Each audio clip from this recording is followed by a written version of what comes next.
Hi, Gary Cooper here from Square 3 Photography. Thanks for coming back to week 3 of how to take better mobile photos.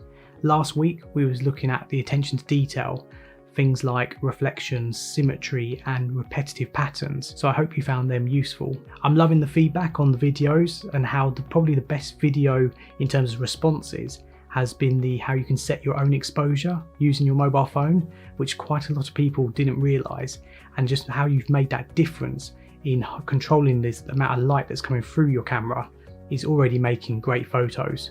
So that's fantastic. This week's all going to be about how to take a bad mobile photo. So looking at different techniques which you're probably doing at the moment, and actually by changing how you take that photo, you'll get a much better photo. So I'm hoping by highlighting things which are bad to do with your mobile phone when taking photos with it, you will hopefully stop doing that, and then that will make you take better photos. Today we're going to focus on backgrounds and how you can move around the background, frame up subjects using a background, and also finding backgrounds which fit your branding. So we've got quite a bit to cover. Let's have a look at how we're going to improve your backgrounds so that you can take better mobile photos. So what's really important with the backgrounds is to make sure they're clean. If they've got something in the background, you're using it to your advantage. So with this rainbow here, for example, what we've also got is way too many people in this particular photo and no real structure to what's happening. So I would always encourage, if you can, if you're in a working environment, just remove people. And then you've got, when you're looking at this rainbow that's set up here, having it so that if this was the photo, and so if we have this one here and we take that picture, actually we should be framing the people. So by now to move them, and you can see the rainbows created a frame. Think of this as it could be a nice door frame, it could be a window frame, but actually if you look at that and bring them a bit further forward, there we go, they're actually nicely going to be framed. Let's put them in there like that. We'd be a bit arty about it. We can see the reflection coming across from the rainbow at the bottom, and we got that picture there.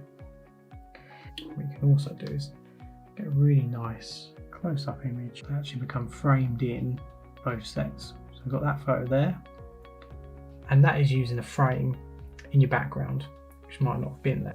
Okay, so what we've got is you've got the green bench, the leafy green background that's up there.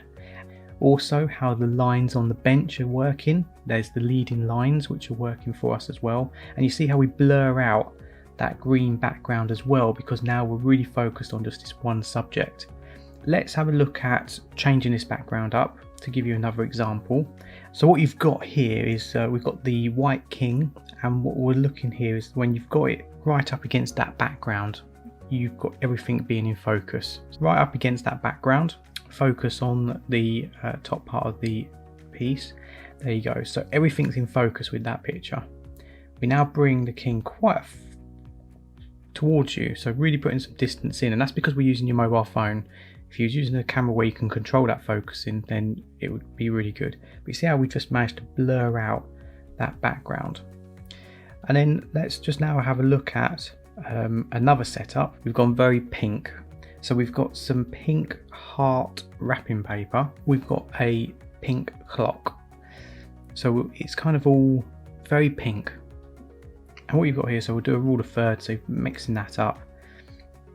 But now we're looking at, if we lay it down, and we want to bring a bit of separation with this image. So at the minute when you look at this on here, it's all blending in. It's a bit too much happening. It's a bit confusing, like you're not really sure, even when you do a close-up zoom. So what we're going to do here is we're going to raise that clock. Okay, so you're just putting something underneath it, give it some height, and then by doing that you're then kind of having that, you get the top-down view, which is a great view to have. So there's some great content marketing that you can put together in terms of leaving space for text, but it separates that background.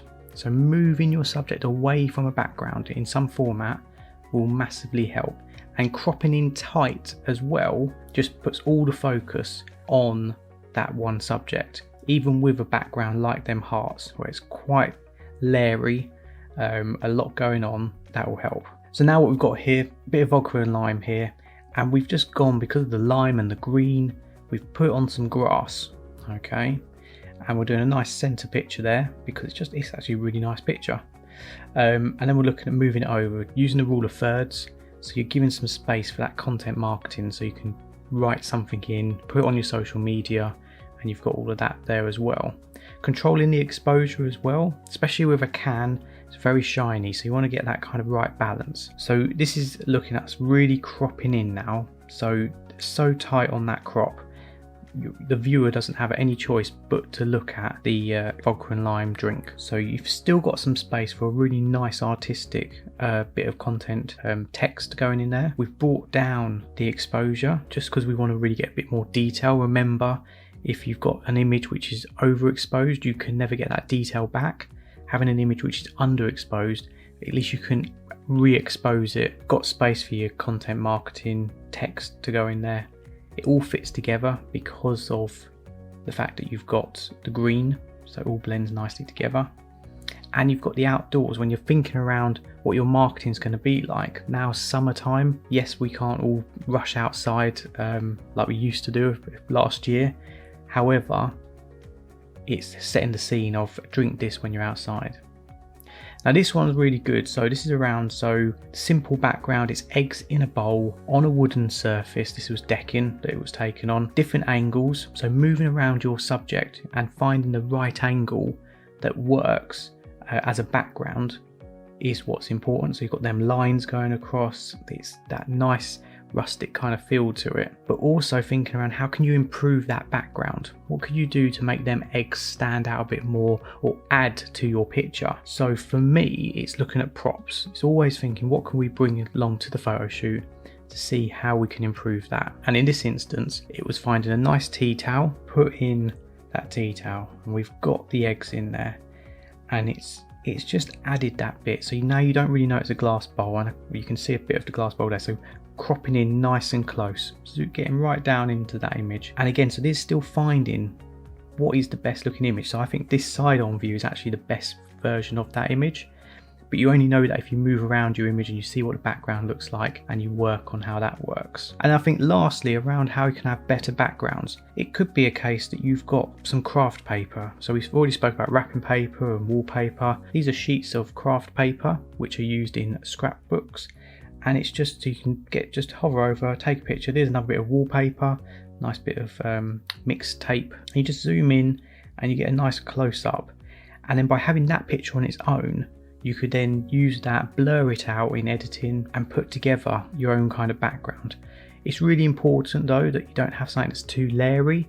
You don't want to distract from the viewer. So there you go. By using some chess pieces, we was able to show if they were people, how you should really try and position people. We then also looked at how we could frame them.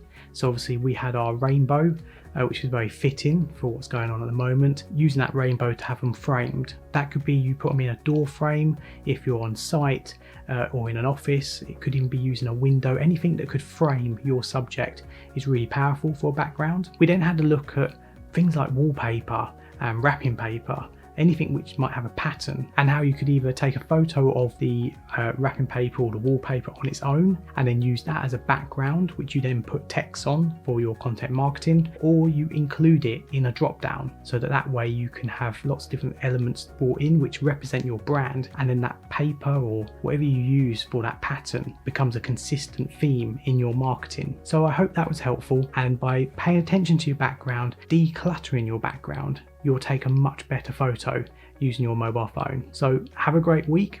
I look forward to seeing you tomorrow. It's Gary Cooper from Square Free Photography, helping you take better photos so you can keep on creating content for your business with the use of your mobile phone. Take care. Bye bye.